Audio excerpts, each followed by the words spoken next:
Pues muy buenos días, es un gusto estar aquí en el marco de la 32 Feria Internacional del Libro de Historia y Antropología, que organiza desde, pues ahora sí que más de 30 años, generalmente en el Museo Nacional de Antropología.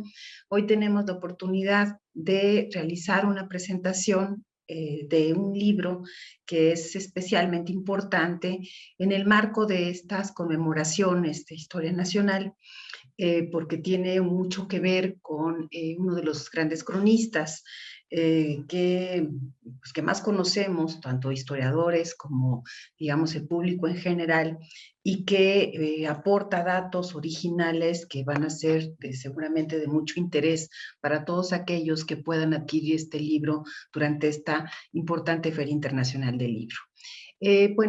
Más allá del autor, a quien aprecio enormemente y que tengo mucho gusto desde que me hayan invitado a simplemente moderar esta mesa, voy a presentar a otros dos queridos colegas que son especialistas en este periodo en particular y muy buenos lectores de libros, que nos hablarán de su visión particular sobre este libro sensacional que se llama Los silencios de una historia, el pasado castellano de Bernal Díaz del Castillo. Así que no puedo menos que decir, adelante, iniciará en esta plática nuestra querida doctora, la doctora Clementina Babcock, que como ya les había yo dicho, pues es muy experta en estas fuentes y nos interesaría mucho ver su punto de vista sobre este libro de reciente edición entre el INA y el Tucán de Virginia. Adelante.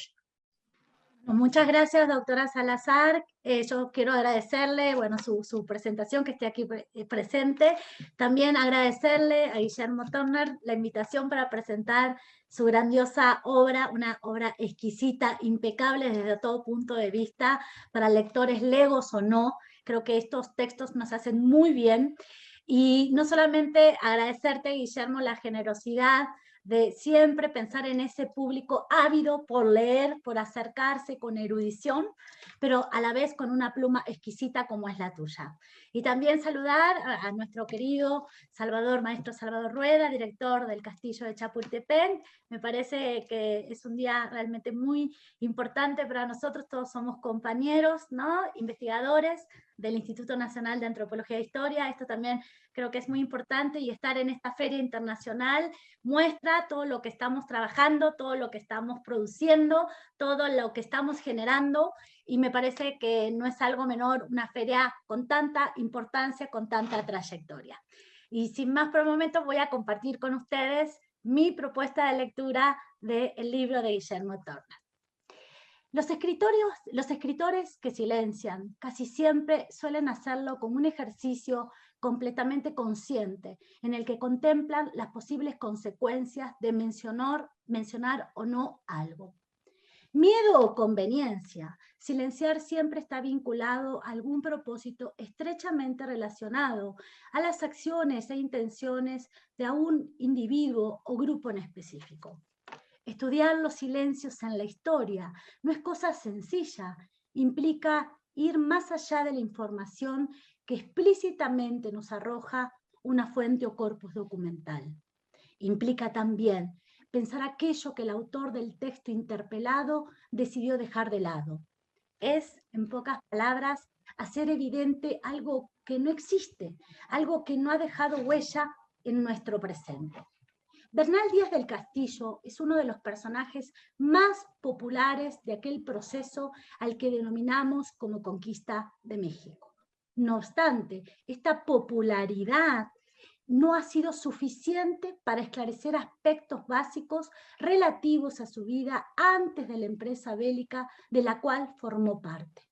Guillermo Turner, en este libro titulado Los silencios de la historia, pretende esclarecer algunas cuestiones relacionadas con el pasado hispano del famoso conquistador y cronista, prestando especial atención al silencio generado en torno a él mismo.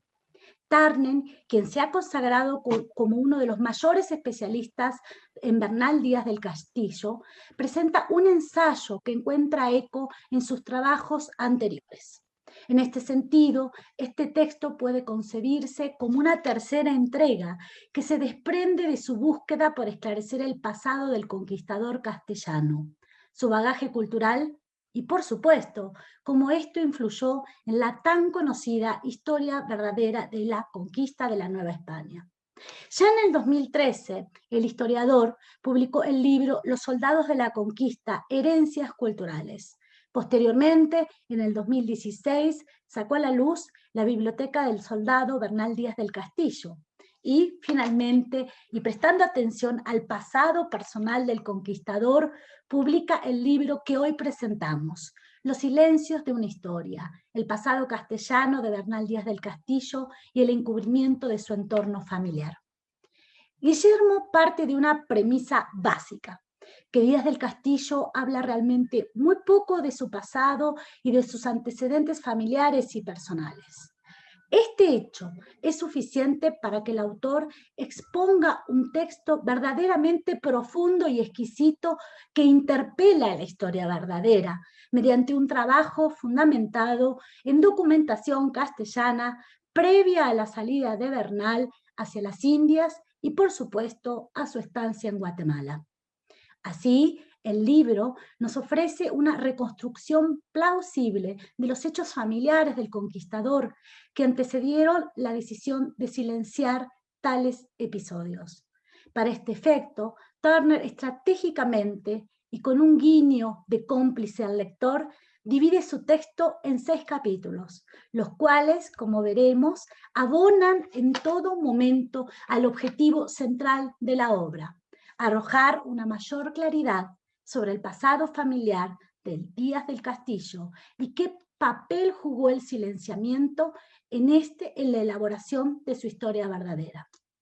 Con la finalidad de invitarlos a la lectura de este brillante e inigualable libro, a continuación haré un repaso más específico, aunque breve, sobre su contenido. Así, en el primer capítulo, Guillermo hace una erudita y crítica revisión sobre la información que proporciona Díaz del Castillo de su entorno familiar, prestando especial atención al pasado castellano de este autor y más particularmente al de Medina del Campo, de donde era originario. La información contenida en este capítulo proviene principalmente de la misma historia verdadera, lo que permite delinear la cantidad y calidad de las menciones que Bernal hace o realiza de su pasado y, por tanto, confirmar la parquedad de los datos que proporciona. Lo anterior nos conduce al breve segundo capítulo, donde se brinda una corta pero importante relación acerca de la villa realenga de Medina de Campo, en una temporalidad que abarca los siglos XV y XVI. El objetivo de este apartado es apuntar la importancia que tenía esta villa en Castilla la Vieja, tanto en el ámbito político como en el económico. Al respecto, Guillermo resalta la importancia de los regidores en las villas realengas, sistema del cual fueron partícipes Sancho Díaz y Francisco Díaz, abuelo y padre de Bernal Díaz del Castillo, respectivamente. Así, Turner traza las primeras líneas de lo que debió ser el entorno en que se desarrolló el pasado familiar del conquistador. Sin perder el hilo, Turner hilvana perfectamente el fin de su segundo capítulo con el inicio del tercero, donde despliega el grueso de la documentación indiana y castellana que consultó. Así pues, en esta sección se alude a los documentos de Indias en los que se menciona a Díaz del Castillo, así como a aquellos archivos castellanos en los que se localiza información sobre sus antepasados. Esto permite al autor tener un mayor acercamiento al pasado familiar del soldado cronista y, por supuesto, relacionarlo con el presente que vivía en Indias, según los testimonios escritos. Considero pertinente mencionar uno de los puntos que Turner menciona en este capítulo: la posibilidad de que Díaz del Castillo agregara un apellido diferente a su nombre, uno que pudiera desvincularlo de su ascendencia, aspecto desarrollado con mayor profundidad en el último capítulo. Asimismo, en el libro se asocia esta particularidad con la supuesta participación de la familia de Bernal en rebeliones comunitarias, antecedente que motivaría al autor de la historia verdadera a ocultar parte de su pasado.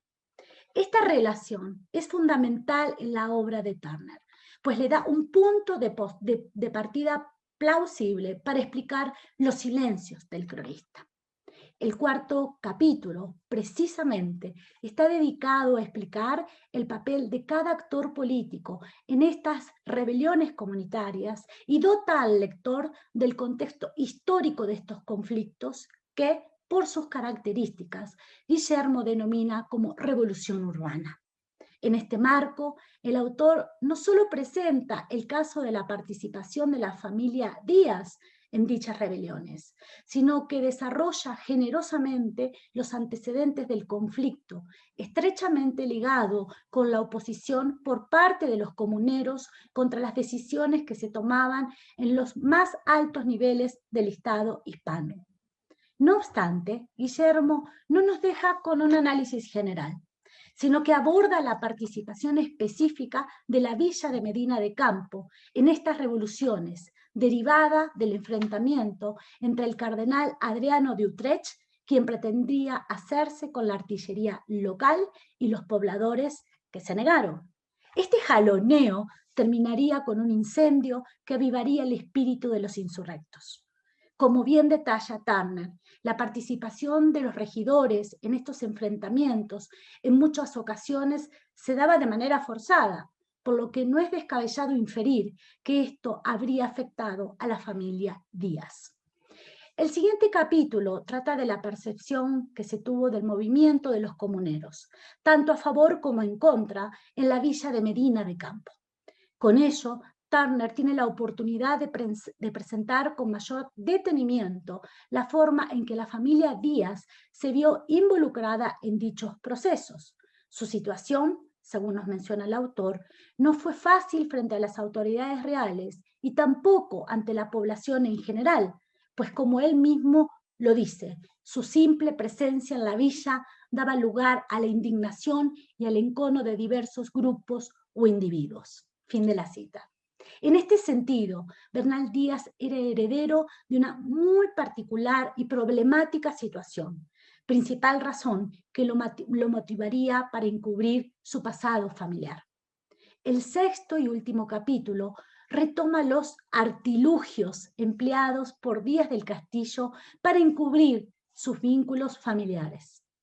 Turner se detiene en dos de ellos. El primero, el cambio de apellido. El segundo, la poca relación que da de su pasado medinense en su historia verdadera. El cambio de apellido es un recurso verdaderamente interesante, aunque no excepcional para la época. Si bien no hay claridad absoluta sobre la finalidad exacta de Bernal al cambiar su segundo apellido, tanto el suyo como el de su padre, el silencio sobre ese pasado hace evidente la determinación que tenía el soldado cronista al ocultar dichos datos, quizá para así alcanzar la fama que anhelaba y que, según sus propias palabras, era una de las principales razones por las que escribió su obra. Turner afirma que si la fama era lo que Bernal buscaba, su segundo apellido verdadero, de Mercado, le habría restado la valía de haber participado en la conquista o denominada Conquista de México, pues ello lo vincularía con su entorno familiar y más particularmente con los sucesos en Medina de Campo cuando su padre era regidor. El libro concluye con una reflexión sobre la relevancia de la fama en la obra de Bernal, comparable con el conocido caso del famoso soldado escritor Garcí Rodríguez de Montalvo, recopilador y autor de Amadís de Gaula, libro caballeresco que tuvo una amplia difusión en la península ibérica durante el siglo XVI y que seguramente influyó en la historia verdadera. Tanto para Díaz del Castillo como para Rodríguez de Montalvo, las letras fueron el medio para adquirir la fama. Las semejanzas entre ambos hombres de armas resultan altamente sugerentes. Garcí también había participado en una guerra efectuada contra los infieles, las campañas contra los moros, y al igual que el padre y el abuelo de Bernal, el recopilador de la Amadís, fue regidor de Medina de Campo. Por lo tanto, Turner nos plantea la posibilidad de que Díaz del Castillo conociera a Rodríguez de Montalvo, así como su obra, algo que se convertiría en un ejemplo a emular. Tanto el perfil caballeresco como la ya mencionada fama que se alcanzaba por medio de la escritura de hechos heroicos. Sin duda, el libro que presentamos el día de hoy de Guillermo Turner nos invita a reflexionar en torno a la figura del famoso soldado cronista. Da pie a pensar la historia no solo como un fenómeno relacionado a los datos duros, sino a la capacidad interpretativa y reflexiva que debe tener el historiador frente a fenómenos que, sin estar, hacen un increíble ruido, los silencios. Además, este trabajo nos recuerda e insiste que la capacidad que el historiador debe tener para construir argumentos coherentes en torno a aspectos historiográficos peculiares. Los silencios, por más insondables que parezcan, suelen ocultar historias estruendosas que resultan en preguntas e incógnitas que esperan ser resueltas. No debo más que concluir y volver a agradecer a Guillermo Turner esta posibilidad de leerte nuevamente, de presentar tu libro e invitar a todas las personas que nos están escuchando, no solamente en México, sino en todo el continente, a acercarse, a comprar, a adquirir el libro, a leerlo, porque, como lo insistí, es una obra básica, esencial, pero no solamente para los especialistas, sino también para el público interesado y que es riguroso en torno a la figura de Bernal Díaz. Muchísimas gracias. Pues muchísimas gracias por tus palabras, Clementina. Esperemos que tu idea de que este silencio sea estruendoso tenga precisamente esa importancia de que desde que este libro se venda de manera estruendosa en el marco de esta feria y que también tenga todos los lectores que esperamos que tenga con mucho gusto. Quiero dar las gracias, pues, en un enorme comentario, que creo que he hecho ya una suerte de síntesis del contenido del trabajo y su particular mirada. Y ahora, bueno, voy a dar la palabra a nuestro compañero Salvador Rueda, que, bueno, ustedes saben que es, para quienes no lo conocen, es director del Museo Nacional de Historia, pero también colega de la Dirección de Estudios Históricos, alguien que no solamente ha trabajado en la Revolución, sino que también ese periodo del contacto le resulta especialmente importante a su vida. Así que le doy la palabra a Salvador para que veamos su propia mirada. Seguro que tiene un texto amplio, espero que sea corte. Muchas gracias, Delia. Muchas gracias a Guillermo Turner por la invitación, a la Dirección de Estudios Históricos por hospedarme en esta presentación. Decir que me encantó esta idea de Clementina, de el increíble ruido que causa el silencio. Yo creo que esa es exactamente la esencia de este libro al que estamos invitando a leer. Yo traigo efectivamente un texto, no sé si lo pueda cortar, Delia, pero me voy a tratar de apurar. Era el año de 1551 en la ciudad de Santiago de Guatemala. Un hombre maduro, vecino de esa ciudad y aficionado a leer, escribió al monarca español cierta petición hoy descuidada en los archivos, de las que debieron ser comunes entre los viejos conquistadores encomenderos que refrendaban méritos y privilegios. Recordaría al rey los trabajos y batallas que habían vivido cada uno de ellos poco más de 30 años atrás. No sabemos cuál sería su estado de ánimo en ese momento, ni si tendría dolencias de viejas heridas de guerra. Pero es posible imaginar que fue puntilloso en su mensaje, que antes de caer en las manos reales, si es que eso pasaba, sería atendido por los procuradores, intermediarios de confianza, como lo habían sido desde los primeros años del reinado de Carlos, según leemos en la segunda carta de relación de Hernán Cortés, fechada en 1522, y en los papeles de los encomenderos indianos que se multiplicaron en los 30 años que habían pasado desde la rendición de Tenochtitlan. Nuestro hombre Bernal Díaz, entonces un desconocido que vivía su hidalguía con honestidad en un rincón de la cristiandad, firmó el mensaje, tal vez por primera vez, con su segundo apellido, del Castillo. Un par de años más tarde, no sin un dejo amargo, leería el relato de Francisco López de Gómara sobre la conquista de México, en la que le pareciera una hazaña personal del capitán Hernán Cortés. Los actos del resto de los conquistadores y sus aliados indígenas aparecían solo como telón de fondo en una narración que quiso ser la épica cristiana en tierras de gentiles. Más que inverosímil, esta historia le pareció injusta. Ello movió la pluma del veterano vecino de Guatemala, quien debió apelar a su memoria y a las notas que posiblemente sin mucho orden tendría a la mano. Decidió escribir la verdadera historia.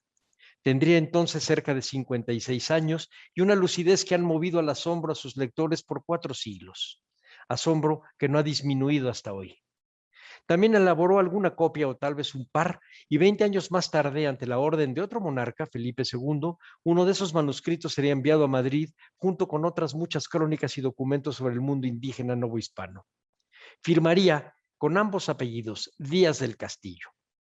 Desde la primera edición de su obra, en 1632, preparada por el fraile mercedario Alonso Remón, el nombre completo del capitán Bernal Díaz del Castillo no comporta nada extraño, pero en realidad era una rareza.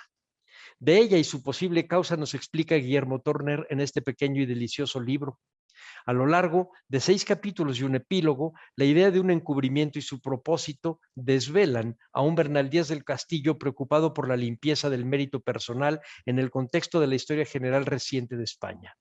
Los lectores de los estudiosos de Bernal Díaz, entre ellos los muy puntuales textos del mismo Guillermo Torner, y los lectores tenemos el dibujo de su perfil biográfico, perfil aún difuso pero con claros rasgos intelectuales. La falta de transparencia habría de cargarla al mismo Bernal Díaz de Castillo. Apenas dejó unas líneas como viejo memorioso, armadas en un largo y pormenorizado relato con el que perseguía la verdad de la conquista como actor y testigo, pero que dice muy poco de su vida fuera de ese que ha sido un trasbordo de la historia. Tan solo que era originario de Medina del Campo, que muy joven emigró como oscuro letrado a la española y que se apuntó como recluta de Hernán Cortés en Cuba para explorar las costas de tierra firme. Este libro se mueve en el terreno de lo invisible.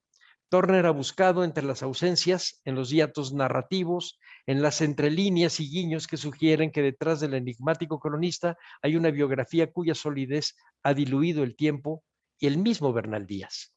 En este sentido, este libro se mueve entre las ausencias que deliberadamente sembró al no escribirlas. Los silencios de una historia es un libro que relata la existencia de una realidad invisible más profunda que las que hasta ahora habían descubierto los estudiosos de las creencias religiosas y las mentalidades españolas tardomedievales. El trabajo de Torner ofrece la explicación de un probable encubrimiento, más como veladura que como olvido forzado. El de una mancha familiar, particularmente una mácula política que podría restar credibilidad al cronista como hombre leal. Para ello consultó, además de las distintas ediciones de la historia verdadera de la conquista, los distintos textos que retratan a Bernal y su obra, desde las mistificantes ediciones primeras del siglo XVII hasta aquellos modernos libros que han dudado de la pluma, que la pluma fuera suya, textos diversos de los acervos de las bibliotecas nacionales de Francia y de España, así como la Nacional de México, la de Antropología y la Manuel Orozco Iberra de la Dirección de Estudios Históricos del INAH.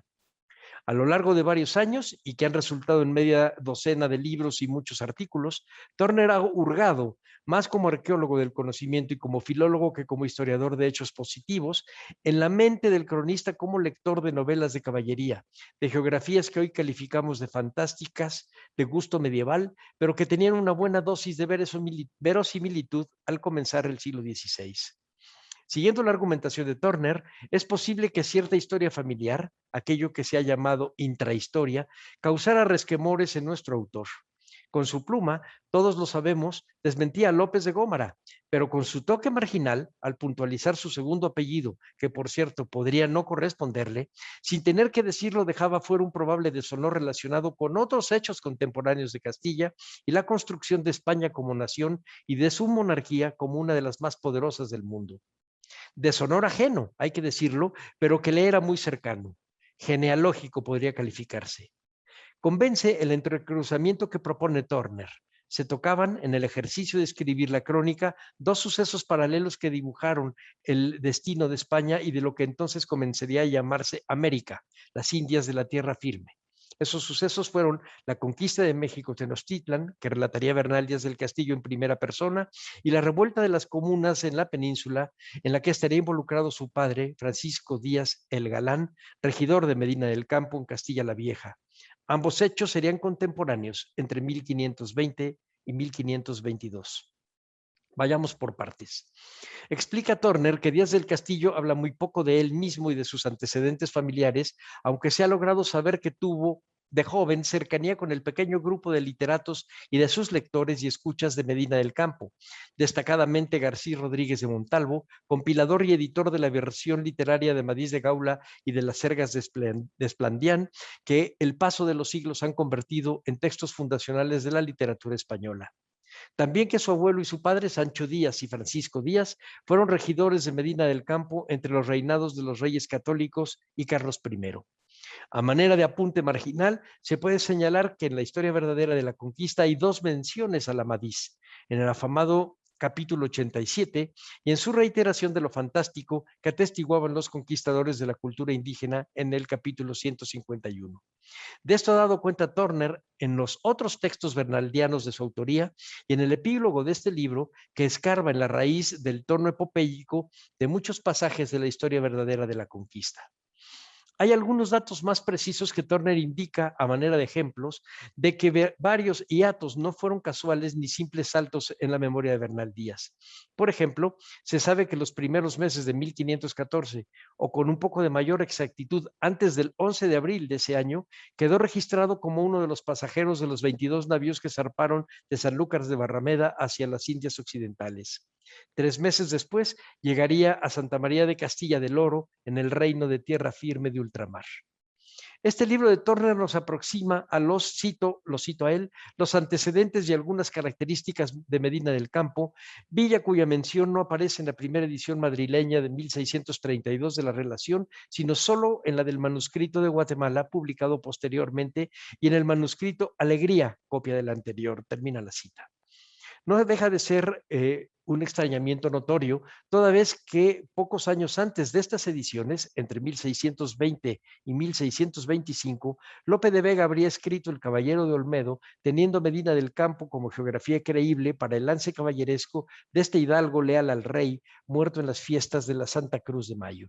La Medina del Campo de la infancia del soldado cronista, en el tránsito del siglo XV al XVI, sería una villa tranquila y bonancible, una plaza financiera, como escribe Turner, citando al historiador actual Joseph Pérez, quizás orgullosa de sus habitantes, hidalgos, pecheros, comerciantes y demás personajes políticamente dominantes en su gobierno municipal. Era, se nos explica, una villa realenga, es decir, una localidad autónoma sometida directamente a la corona, a diferencia de los señoríos y de las tierras de las órdenes religiosas.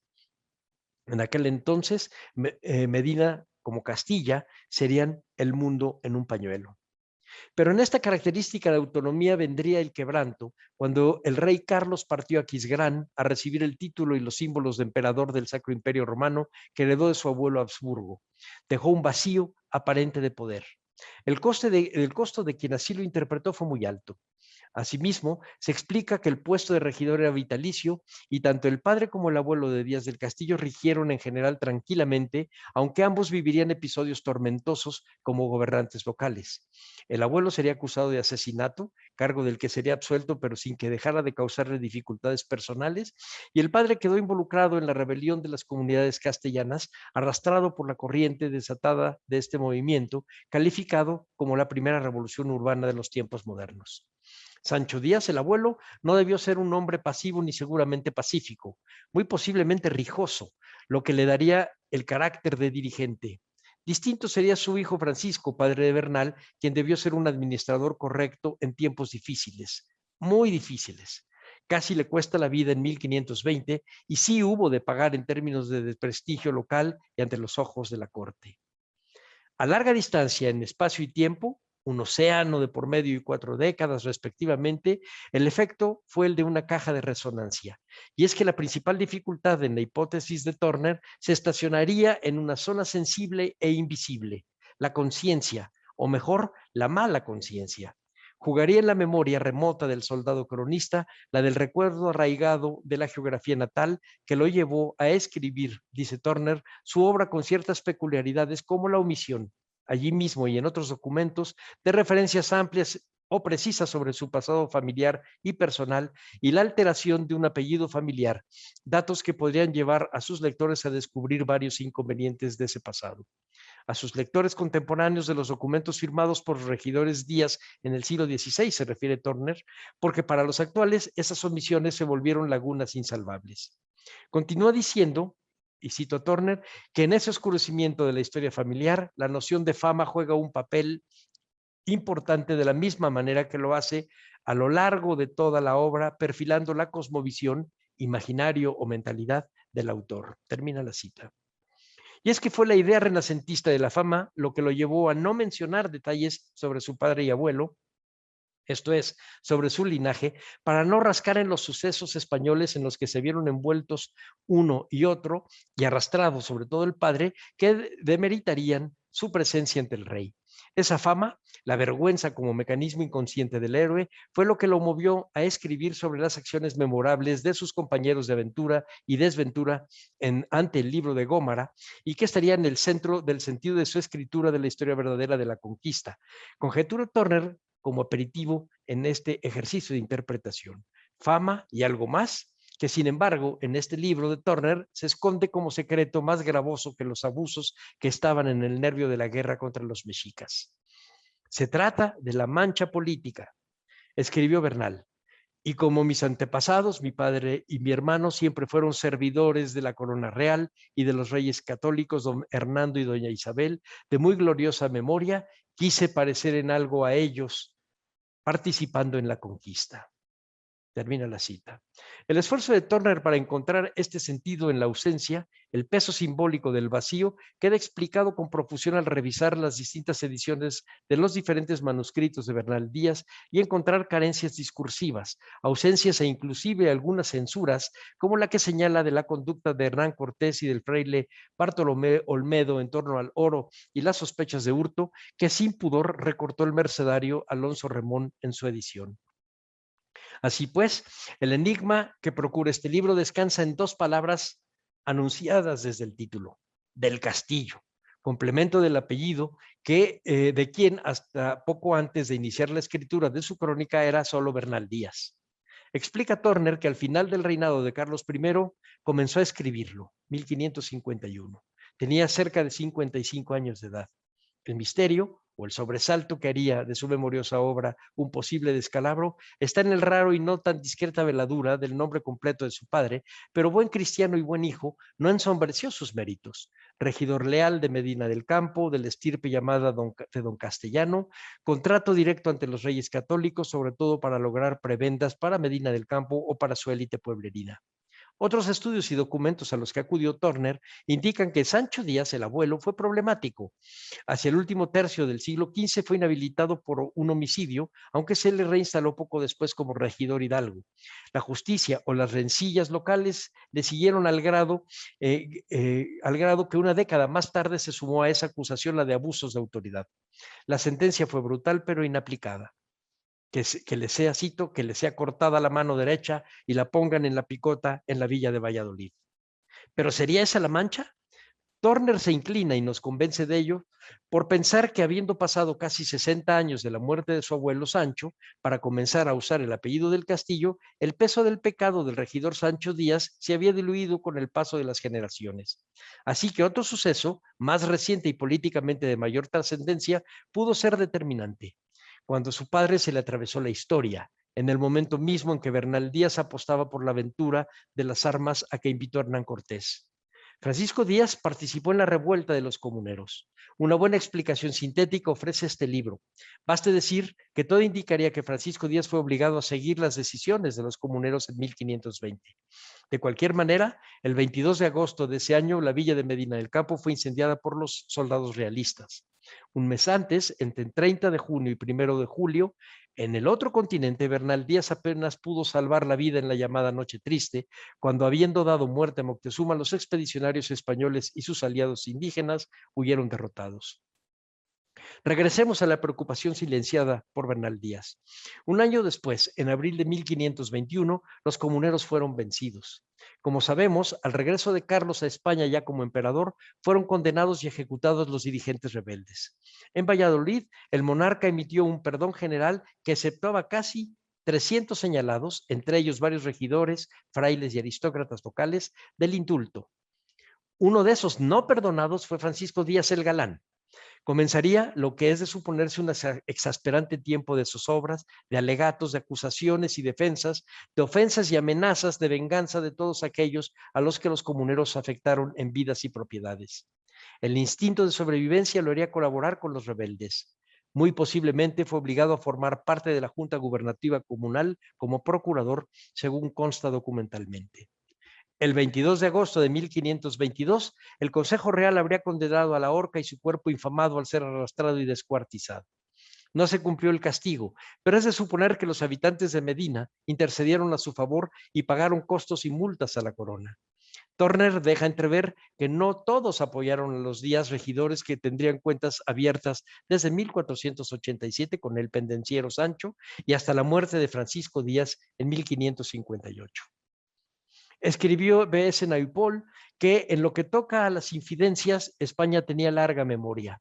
Así que 6 años después de que Bernal Díaz comenzara a escribir su historia verdadera, podría seguir viva la afrenta comunera de 1520 contra el monarca, apenas misericordioso cuando se trataba de la aplicación de la justicia. No está por demás repetir que estos hechos, pesados en la economía del prestigio hispano-renacentista, transcurrieron y sedimentaron en la conciencia del soldado cronista tanto como debieron atormentar y desprestigiar al regidor su padre. Quisiera terminar la invitación de la lectura de este libro de los silencios de Bernal Díaz, buscados por Guillermo Turner, con la atadura de dos sucesos que en la tercera década del siglo XVI se inscribieron en la historia de España, pero que por sus alcances se ramificaron en la historia del mundo. Fueron los años del final del universo indígena autónomo por un lado y el de la primera y trunca revolución urbana comunal por el otro. Sus efectos dieron perfil a la historia política del último milenio. Consolidó una monarquía que estructuraría España como nación y daría pie a los actos de los gobernantes al separar la conducta política de la moral. Esto es, construyó lo que hemos llamado hasta hoy razón de Estado. Es por eso que con este texto de Turner nos aproximamos a lo que no sin temor intuimos. Somos individuos que flotamos en un mar tempestuoso del ejercicio del poder. Y el silencio de Bernal Díaz se explica, pues, como escudo defensor contra el voluntarismo político de la razón de Estado. Aunque finalmente, para usar las mejores palabras de Pascal Quignard, cito, no somos más que lo que queda en el sedazo de la memoria, pequeños charcos de tiempo derramado. Muchas gracias. Gracias, Delia. Pues estupendo texto, Salvador, de esta visión particular que tiene sobre este libro de Bernal. Ahora sí se cumplió estrictamente con los tiempos de esta presentación. Y a pesar de ello, pues tenemos un poco un problema técnico que parece que está a punto de resolverse, porque claro que el que más tendríamos el derecho de darle la palabra en este sentido es al autor, que pues de estas presentaciones que ahora nos meten a demasiadas complicaciones técnicas, de repente tuvo que salir de su propia presentación, pero ya tenemos aquí a Guillermo, así que nos gustaría, antes de cerrar, pues que él mismo nos diera su perspectiva, o algunas palabras con respecto a este libro tan interesante que seguramente, pues ya con las presentaciones que nos han dado los colegas, pues ya es toda una invitación a su lectura. Adelante, Guillermo, no sé si estás bien.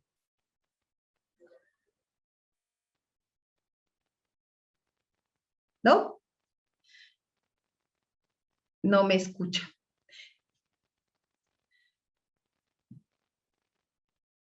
Uy,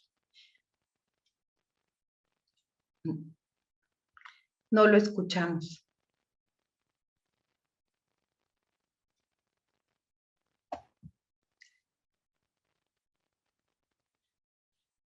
Pues lamentablemente no hay sonido.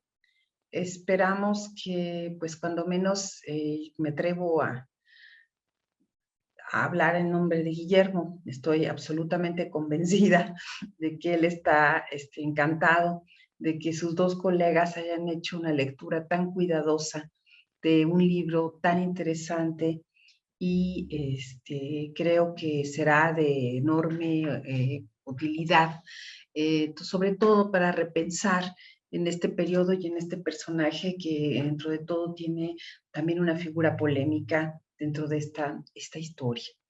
Guillermo Torner, el autor de este libro, como ya mencionó Clementina, eh, creo que tiene un trabajo muy importante de reflexión precisamente sobre este cronista, y ahora sí que este soldado cronista de la conquista. Creo que es una gigantesca invitación no solo a leer este libro, sino a leer los 3 libros que nos ha escrito, que nos ha permitido comprender más sobre este personaje, y pues estaremos en la esperanza de que se logre conectar y estamos a punto.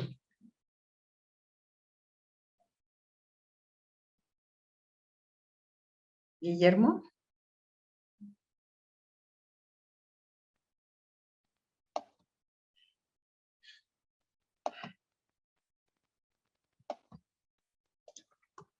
Pues la tecnología nos está ganando. Nos abrió las opciones, pero nos cerró otras. Así que, pues ahora, a ver si en este último intento lo logramos.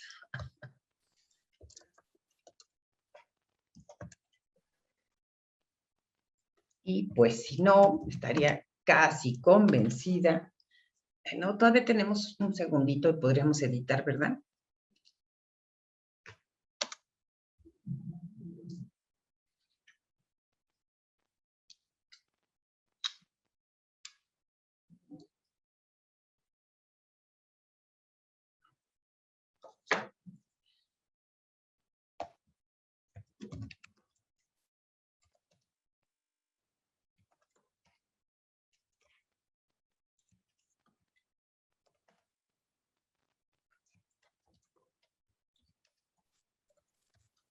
Bueno. Adelante, Guillermo. Bueno, perdón, ¿se me escucha? Perfecto. ¿Se escucha? Bueno, sí. Voy a decir rápidamente un par de cosas. Antes que nada, muchas gracias por haberme leído, Clementina, Salvador, sus comentarios tan generosos, Delia, por haber moderado, llevado esta mesa. Les agradezco muchísimo. Solamente comentar cómo surgió esta investigación. No existía información sobre Bernal Díaz del Castillo, así que me puse a investigar sobre la biografía de Garci Rodríguez de Montalvo, y di en un artículo de Emilio Sales Dací, encontré una nota donde aparecía que otros de los regidores, tal como lo había sido García Rodríguez, había sido Francisco Díaz. Me di a la tarea de buscar las fuentes de esa cita y encontré estos documentos de la Cámara de Castilla, y efectivamente me aportaron toda esta documentación que utilizo. Me pregunto muchas veces por qué alguien no había había hecho esta asociación entre Francisco Díaz y el padre de Francisco Díaz. Todo se inicia porque tanto García Rodríguez de Montalvo como Bernal Díaz inician su obra diciendo que son regidores de su ciudad, uno de Santiago de Guatemala y otro de Medina del Campo. Hay elementos muy similares. Y me preguntaba, decía yo, ¿por qué no se había dado con esta relación, esta asociación? Y supongo que porque la edición misma de Remón no presenta estos datos, como ya se ha mencionado por Salvador. Es posible que haya habido otras razones, porque una edición que se hizo en base a la edición de Remón, hecha por Carmelo Sáenz de Santa María, retoma, como les digo, esta versión de Remón, pero agrega algunos datos y los últimos capítulos que sí aparecen en la versión del manuscrito de Guatemala, pero aparecen muy escondidos, mientras que en el manuscrito de Guatemala los datos de ser regidor de alguna ciudad de Guatemala, de Santiago, aparece al inicio. Yo creo que por eso había quedado también escondido. No sé si pueda todavía agregar, si hay tiempo, para comentar algún comentario que alguna vez me había dicho Salvador fuera de esta plática. No sé si en un sentido muy serio o un poco en broma me decía que realmente la información de mi libro aparecía en sus notas, en sus muchas notas. Es verdad, utilizo muchísimas notas porque lo consideré muy pertinente, muy necesario, y pues le aposté yo a que siempre existen lectores a los que no les gustan las notas, efectivamente rechazan una lectura con muchas notas, pero hay otros que optan por no leerlas y hay quienes como yo leen primero las notas, creo que antes del que el propio texto, ¿no?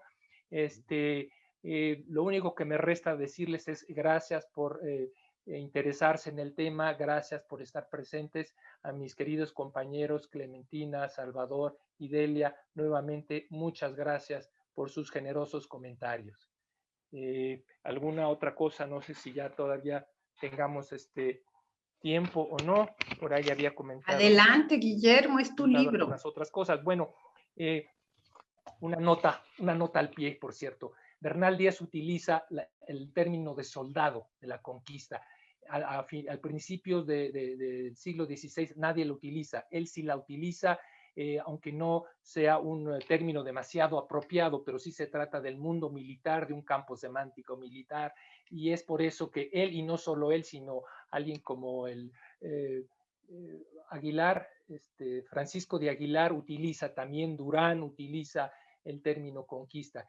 Y esto lo digo ahorita en un momento en donde se están haciendo muchas revisiones muy interesantes sobre el sentido de la conquista, para subrayar que se le siga llamando conquista, no a todo este evento, o se tenga que entender un sinnúmero de cuestiones para comprender cómo fue el verdadero proceso.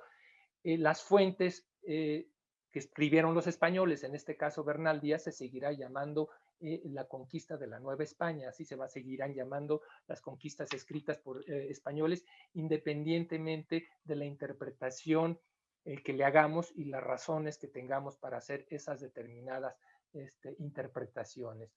Creo que por mí es todo. Les agradezco de veras, de corazón, mucho sus comentarios, su lectura, y su participación en todo esto. Muchas gracias, Clementina, Salvador, Delia. Muchas gracias. Pues muchas gracias, Guillermo. Yo creo que la nota al pie no es una nota tan poco significativa en este contexto, sino que por el contrario, ¿no? Creo que precisamente las fuentes históricas que analiza con tal cuidado este libro y en sí mismo la forma analítica del trabajo de Guillermo Torner alrededor de estas figuras emblemáticas de la escritura de la conquista, sin duda serán una oportunidad para que aquellos que tengan el gusto de conocer este libro, que lo podamos, que lo tengan para apreciar y que podamos, además, leer un libro que es breve en sí mismo, pero extremadamente sustancioso. Como tal, no podemos menos que celebrar haber estado aquí. Agradezco muchísimo la presencia de, por supuesto, el autor, Guillermo Torner, y, por supuesto, sus dos comentaristas, la doctora Clementina Babcock y el maestro Salvador Rueda. Es un privilegio y un honor para la Dirección de Estudios Históricos presentar este libro y pues no podemos menos que desear la mejor suerte a esta feria y a este libro, por supuesto. Adelante, buenas tardes.